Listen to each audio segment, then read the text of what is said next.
Zotë Mazbiku, përshëndetje dhe faleminderit që pranuat ftesën për këtë intervistë. Ju keni konstituuar mbledhjen e parë të Komisionit për Reformën Territoriale, ndonse kishin më përpara një konsensus për ngritjen e komisionit, opozita nuk erdhi. Me një nisje, po them, disi e mangët, fillimisht shpresoni që do të keni konsensus në vijim të punës së këtij komisioni? Partia Socialiste e Maggioranza ka dhënë të gjitha shanset e mundshme dhe të gjitha oportunitetet të pasur një konsensus. U kërkua nga Partia Demokratike, nga opozita që ne të kemi paritet, kemi komision 8-8, u ra dakord nga ana jonë, u kërkua që të thrasim si grup mbështetës për këtë reformë autoritetet Kongresin e Autoriteteve Vendore, u pranua nga ana jonë menjëherë, do jetë një punë e para që formalisht komisioni do të bëjë ftesa për Kongresin e Autoritetet për qenë grup mbështetës për këtë reformë. U kërkua bashkëkërësia, u sërish u ra dakord. Dhe ne do vijojmë të japim gjitha shanset e mundshme gjetjes së një mekanizmi konsensusi. Unë besoj plotësisht që kjo reformë është një reformë e cila nuk bëhet për 2 vjet e ardhshme, 4 vjet e ardhshme, por është një reformë e cila e bërë siç duhet, mund të ndikojë në mënyrën se si i ofrohen shërbime vendore qytetarëve për 20-30 vjet e ardhshme. Veçanërisht në raport me një moment shumë të rëndësishëm që është integrimi i Shqipërisë në Bashkimin Evropian dhe raporti që jo vetëm shteti si tërë ka raport me BE-n, por dhe bashkitë dhe rajonet kanë raport me BE-n. Për të futur pak në thelb tashmë, Partia Socialiste cilën linjë do të ndjek? Pra, më deri më tani dihet nga të dhënat publike që synon të ketë një farë mënyrë përgjysmim të numrit të bashkive.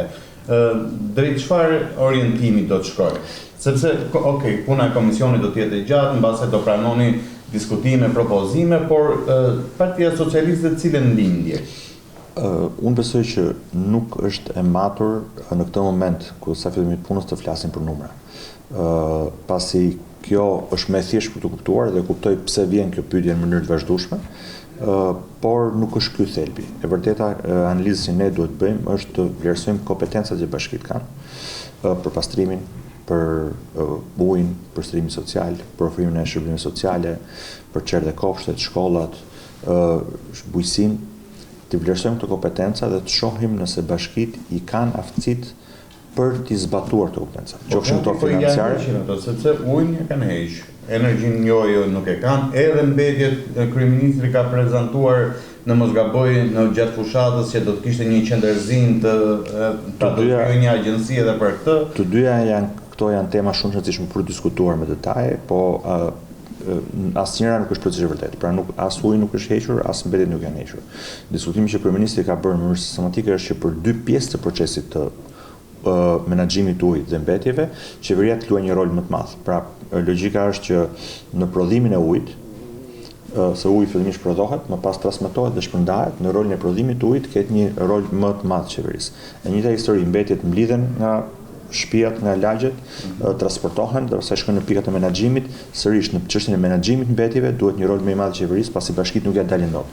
Dhe padyshim që ndryrja që kryeministri ka bërë është ndryrë e arsyeshme, pasi ne kuptojmë që këto janë gjëra që nuk po ndodhin siç duhet dhe nuk mund të lehen që meqenëse bashkitë nuk po kanë mundësi ta bëjnë, atëherë le mos bëhet.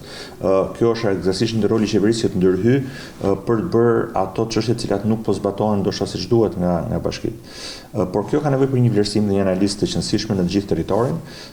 Ju përmendë 2 tema, por ka mjaft tema të cilat duhet ndodhin ndoshta edhe në kaun e punës. A mund të kenë bashkitë më shumë rol në sa çështje, a mund të kenë më shumë rol në bujqësi, a mund të kenë më shumë rol në menaxhimin e ujrave bujqësor, a mund të kenë më shumë rol në arsim, a mund të kenë më shumë rol në shëndetësi, a mund të kenë më shumë rol në mbrojtjen e mjedisit. Dhe gjithashtu si duhet gjetur një raport midis kompetencave që bashkitë kanë dhe kompetencave që qeveria ka, qofshin kjo nga ana e financimit, e zbatimit të projekteve, e raportit me Bashkimin Evropian e kështu me radhë. Thelbi është të nisim nga një analizë e kompetencave dhe nga si ofrohet shërbim qytetarëve dhe të identifikojmë si është mënyra më e mirë që mund të realizojmë këto gjëra. Pasi ka jo pak bashki sot, të cilat pavarësisht se në ligj kanë një seri kompetencash, nuk i zbatojnë dot. Pra nuk ka të bëjë me se nuk kanë njerëzit ose nuk kanë resurset mjaftueshme financiare për t'i zbatuar. Ka bashki që nuk kanë mjaftueshëm arkitekt, nuk kanë mjaftueshëm inxhinier, nuk kanë mjaftueshëm jurist, nuk kanë mjaftueshëm punonjës social për të ofruar një shërbim të caktuar. Dhe apo shpeshherë nuk kanë mjaftueshëm resurse financiare, pavarësisht se kanë marrë qoftë grantin, qoftë mbështetjen, nuk kanë mundësinë që të realizojnë këto kompetenca. Po, në qoftë se pra, ju keni marrë një nisën për barazimin e nivelit të pagave, e keni prezantuar edhe kur keni qenë ministër për marrëdhënie me pushtetin vendor. Në qoftë se do të kishte një barazim të pagave, mund të ekzistonte mundësia që edhe ato bashkitë e vogla që ju thoni që nuk kanë kapacitete në burime njerëzore, mund të jenë atraktive për... Po dhe jo. Pra, po për disa gjëra, rritja e pagave që u bë gjatë viteve që kaloi me mbështetjen e qeverisë e ka përmirësuar në disa bashki situatën e tyre në raport me stafet, por nga ana tjetër në tërësinë e buxheteve të bashkisë ka krijuar një barrë më të madhe që shkon drejt pagave. Së pari, së dyti, jo gjithmonë ja ka dalë. Pra, pavarësisht se sa është paga, në ca zona të caktuara është prap një problem shumë i madh për një financier, një arkitekt, një punonjës social, një inxhinier që të punojnë në strukturat vendore për te pagave. Kështu që e ka përmirësuar në disa zona, e ka përmirësuar në zonat e ndërmjetme, le të themi në bashkitë e mesme, po nuk e ka pasur mundësinë që të ketë të njëjtin impakt në bashkitë e vogla. Gjatë kohës që ju keni qenë ministër, në dijenin tim keni pas edhe një analizë, një studim, mbi të cilën edhe në base mund të keni piketat. Çfarë keni konstatuar nga ajo analizë që keni bërë? Se besoj duhet të jetë piknisja edhe për propozimet. Padyshim, janë bërë disa analiza, një prej tyre është analizë e treguesve të performancës së bashkive. Gjërat që ne kuptojmë është që për shumë prej faktorëve ka një ndërlidhje drejt për drejt midis madhësisë bashkisë dhe mundësisë tyre për të ofruar shërbime, të eficiencës së stafit, që do të thotë numri i stafit për 1.000 banor është shumë herë më i vogël, me herë, nuk është me përqindje më i vogël në bashkitë e mëdha dhe të mesme, dhe është disa herë më i madh në bashkitë e mëdha. Raporti nga totali i buxhetit të bashkive, paratë që shkojnë për paga, përkundrejt parave që shkojnë për investime, është shumë herë më i madh në bashkitë e vogla se bashkitë e vogla, e mëdha. Pra në bashkitë e vogla shpenzohen më shumë para për paga se sa bashkitë e vogla. Dhe bën dhe sens, sepse çështja është ti për të pasur një zyrë urbanistike do kesh 3 veta.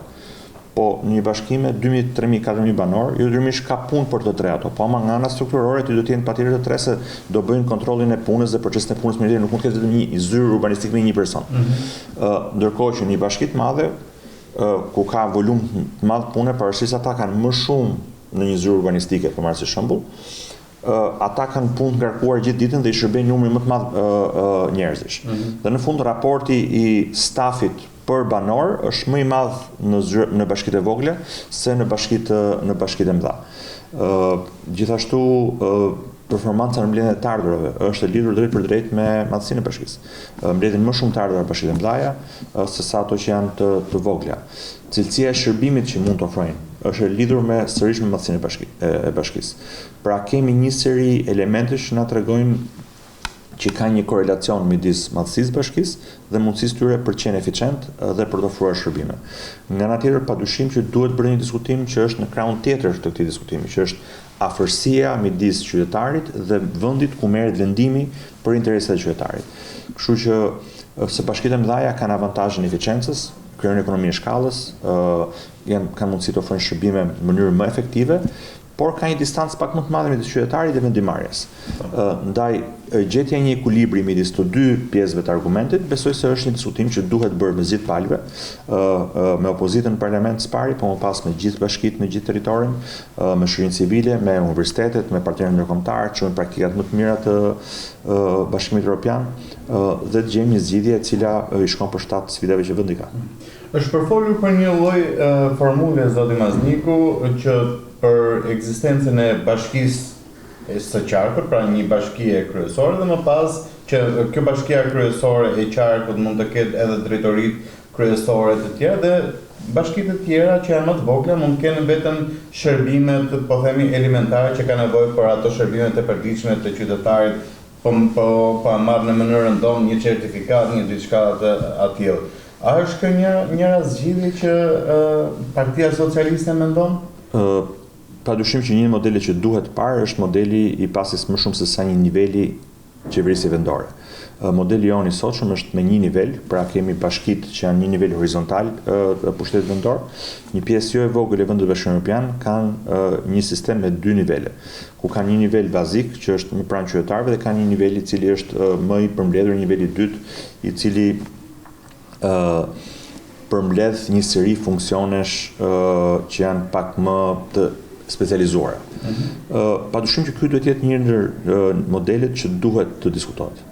A është kjo një formulë hipotetike, pa marrë një formulë koncept për të plotësuar deri diku edhe atë dëshirën e opozitës e cila kërkon numër më të madh bashkisë, pra kemi një lloj kombinimi hibrid midis komunave dhe bashkive, po dhe në pasi bashkia e qarkut do jetë ajo kryesore dhe më pas në base numri i bashkive të vogla mund të zgjerohet.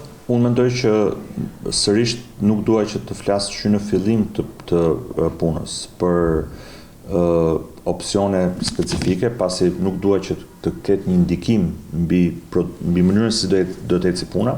Cila ka shprehur nga ana e saj atë qendrim që në 96 duam që pushteti të jetë më afër qytetarit, pushteti lokal të jetë më afër qytetarit. Unë nuk dua që të shkojmë në një skenar në cilin të thuhen numra, pasi kur thuhet 96, shpeshherë apo 97, 98 apo 92, duket sikur duan të bëjmë bashkitë pak më shumë që të fitojmë ne ca më shumë bashki. Pra, kjo nuk duhet kthehet në një ushtrim as elektoral, as një ushtrim numrash, pak më shumë apo pak më pak. Nëse ne nisemi në mënyrë gjenuine nga kompetencat e bashkive, nga detyrat që bashkitë kanë, nga mënyra se si duhet t'i ofrojnë shërbim qytetarëve, nga kapaciteti tyre ekonomik, nga element që janë gjithashtu të rëndësishëm që janë identitar dhe kulturor të një komuniteti caktuar, të një territori caktuar. Dhe bëjmë një analizë të këtyre, gjithashtu bëjmë një analizë të historisë, të mënyrës se si ka funksionuar pushteti vendor që nga 1912 deri tani në dhe si janë ofruar shërbime njerëzve, shohim në praktikat më të mira europiane, të gjejmë një zgjidhje që t'i përshtatet ofrimit të shërbimit qytetarëve, duke u abstraguar për momentin nga numrat e njërës pale apo palës tjetër, besoj se mund shkojmë drejt një zgjidhje e cila tjetë e qëndrueshme në kohë. Dhe në fund numrat të jenë jo një qëllim, por një produkt i qëllimit. Dhe qëllimi është të kemi shërbime më të mirë për qytetarët. Pastaj numrat të jenë produkti i kësaj.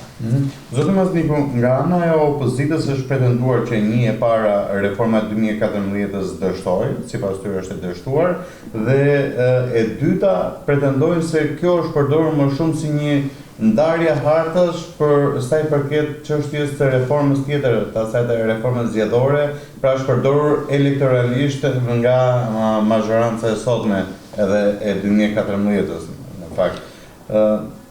Ju si e komentoni këtë dhe do të shihni ka vend për korrigjime për në këtë aspekt? Spari, reforma e 2014 ka qenë një reformë mjerëzore e suksesshme. Ndoshta ndër reformat më suksesshme që është bërë këto 10-15 vitet e fundit në raport me ofrimin e shërbimeve. Disa numra që e tregojnë këtë qartësisht është që buxheti i bashkive është më shumë se dyfishuar. Borxhi që bashkitë kishin te palëve treta ka rënë pothuajse me 5 herë në raport me sa kishin. Sasia e parave që bashkitë shpenzonin për paga përpara reformës ishte 70% e buxhetit. Pra çdo 100 lekë që bashkitë kishin, 70 për tyre shkonin për paga. Sot çdo 100 lekë që bashkitë kanë, vetëm 43 shkojnë për paga. Që thotë ka rënë masivisht sasia e parave shkon për paga, sepse 50% shkon për shërbime, investime apo operacionale të fondeve operacionale të bashkisë. Sasia e investimeve është pothuajse trefishuar për frym. Që thotë të gjitha treguesit e mundshëm na tregojnë që në fakt funksionimi i bashkive në raport me territorin është përmirësuar masivisht. Kështu që diskutimi i që është problem reforma ka të bëjë vetëm me faktin që me rezultatin elektoral të ca partive të caktuara. dhe sigurisht nga pikëvështrimi i tyre elektoral nuk i është dukur mirë, por nuk ka të bëj, po kjo ka të bëj. Përse do ndryshojnë? Sepse ne duhet ta çojmë një hap më tej suksesin e parshëm. Pra logjika është që ne kuptuam qartësisht se kohë që konsolidimi i nga 373 në 61 ishte një ushtrim i mirë.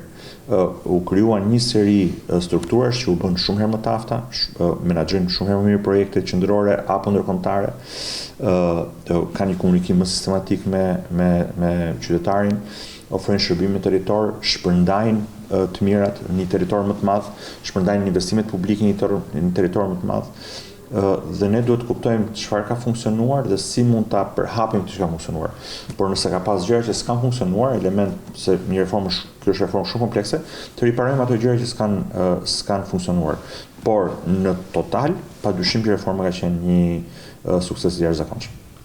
Është ky ushtrim për reforma territoriale edhe një nevojë në kuadër të procesit të integrimit? Është më së shumti një nevojë në proces në raport me integrimin evropian. Çfarë kërkon bëje në aspektin e pushtetit lokal? Unë do jap dy të dhëna specifike. Dhëna e parë ka të bëjë me faktin që 70% e aki komuniter e ligjeve të Bashkimit Evropian në fakt zbatohen në nivel vendor apo rajonal. Që thot pjesa më e madhe e ligjeve, kapitujve që ne po negociojmë. Këto ditë hapet grup kapitulli i fundit dhe brenda 2027 ne do të mbyllim këto kapituj, zbatimi i tyre do ndodhi në nivel vendor. Që thot duhet që dhe bashkitë dhe rajonet të ristrukturohen që të jenë të afta, të zbatojnë një strukturë të re legislative dhe institucionale që vjen nga Bashkimi Evropian. Së dyti, dy ndër programet më të mëdha të Bashkimit Evropian, që janë pjesë kapitulli 22, Fondi i Kohezionit Social dhe Fondi i Strukturor, janë dy programe më të mëdha të mbështetjes që Bashkimi Evropian ka për vendet e reja anëtare. Një pjesë e qëndësishme e këtyre programeve sërish zbatohen në nivel vendor dhe rajonal. Kjo kërkon që bashkitë tona të jenë të afta nga ana institucionale strukturore të dinë, të konceptojnë, të aplikojnë, të menaxhojnë, të raportojnë projekte të cilat janë të nivelit të Bashkimit Evropian. Bashkimi Evropian ka një volum të qëndësishëm, ndoshta disa herë më të madh dhe se sasia e mbështetjes që qeveria sot ka për bashkitë, për zhvillimin e territorit, e rajoneve dhe bashkive, por është një financim i cili duhet fitohet nga bashkitë nëpërmjet aplikimit në Bruksel. Që thotë bashkitë duhet ta kenë kapacitetin institucional, të kenë njerëz që dinë ta mendojnë projektin, ta shkruajnë siç duhet, ta çojnë ta aplikojnë në Bruksel, ta fitojnë, ta zbatojnë më parë siç duhet, ta raportojnë siç duhet, që t'i lejnë vend votës për të marrë një projekt 2, të 3, të 4, të 5 e kështu me radhë. Ne kemi parë që vende si Kroacia, Rumania, Polonia, Slovenia, pas antarësimit në Bashkimin Evropian, e kanë bërë këtë mekanizëm një ndër mjetet shumë të rëndësishme të zhvillimit të territorit tyre, zhvillimit të bashkive të tyre, zhvillimit të shërbimeve, mjedisit, infrastrukturës në territorin e tyre. Por kjo ka kërkuar bashki të afta që të funksionojnë në këtë nivel. Dhe kjo do të jetë një ndër sfidat padyshim tona, krijimi i eficiencës dhe bashkive të afta nga ana e burimit njerëzore për ta ofruar këtë shërbim. Do të jetë një proces me intensitet ky reformës territoriale, pra kemi konstituimin e komisionit, do të kemi mbledhje të shpeshta si do të vijojnë punën. Atëherë pritet ta kemi një material të bëjmë një agjendë brapsh. Në vitin 2007 ne kemi zgjedhjet vendore, sipas praktikave më të mira të Kongresit të Autoriteteve Vendore, një vit përpara s'duhet të ketë ndryshime territoriale, që thotë ne synojmë që brenda korrikut të vitit që vjen të mbyllim pjesën e parë të reformës, që është territorialiteti, pra harta e territorit. Më pas në raport me këtë, çështja e kompetencave dhe çështja e financave, mënyra se si financohet pushteti vendor, këto dy element mund të marrin pak më shumë kohë se korriku, por pjesa thelbësore që ka të bëjë me territorialitetin duhet mbyllur deri në korrik. Ne synojmë kemi dy fushata të mëdha të komunikimit me publikun dhe me të dëgjesave masive publike, qofshin këto me grupin interesit, me universitetet, me bashkitë, padyshim me këshillat e qarqeve, me këshilltarët bashkiak të gjithë vendit, dhe do kemi dy lëvizje të tilla, që thotë do të ketë intensitet shumë të madh punës komisionit në vimësi për të kapur këto objektiva. Nga përbërja e komisionit, pyetja e fundit vetëm mos nikim, nga përbërja e komisionit, pra është një komision me barazi, pra nga mazhoranca dhe opozita. Në këtë frym do ta miratoni juve reformën territoriale pa konsensusin e opozitës, pasi do të thënë që ju i keni në fakt edhe votat për ta miratuar të vetëm. Unë synoj që të japim gjitha mekanizmat e mundshëm dhe mënyrat e mundshëm që të krijojmë një reformë me konsensus gjitha palëve. Unë do isha jashtëzakonisht shumë lumtur që ne në korrik të vitit që vjen ta miratojmë me të gjitha votat e mundshme të parlamentit pjesën e parë të reformës, pasi në atë mënyrë arrim të krijojmë një reformë e cila i qëndron afatgjatë kohës dhe ulim diskutimet vimësi për këtë proces. Dhe ky do jetë synimi. Faleminderit.